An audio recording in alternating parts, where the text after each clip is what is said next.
แม่นสุดๆหวยเจ้าพายุ16 กุมภาพันธ์ 63ห้ามพลาดเลขเด็ดงวดนี้จัดไปเน้นๆ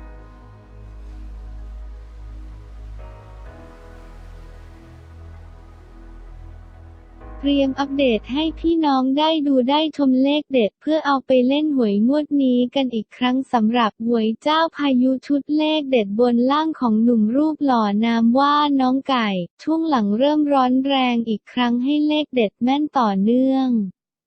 งวดนี้มาเอาไปลุ้นกันอีกครับห้ามพลาดเลยนะ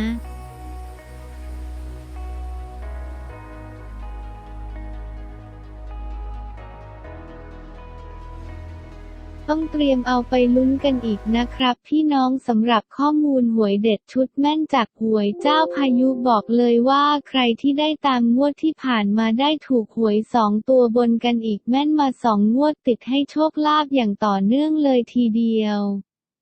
ถือว่าเป็นชุดที่โด่งดังและจะพลาดไม่ได้เลยในทุกงวดในงวดใหม่นี้เราก็เตรียมอัปเดตให้พี่น้องได้ติดตามกันอีกครั้งมารอลุ้นรอดูเลขเด็ดกันได้เลยสำหรับหวยเจ้าพายุ16 กุมภาพันธ์ 63งวดนี้มีเลขเด็ดให้พี่น้องได้เอาไปลุ้นเสี่ยงโชคกันดังนี้อัปเดตหวยเจ้าพายุชุดลอตเตอรี่ให้ก่อน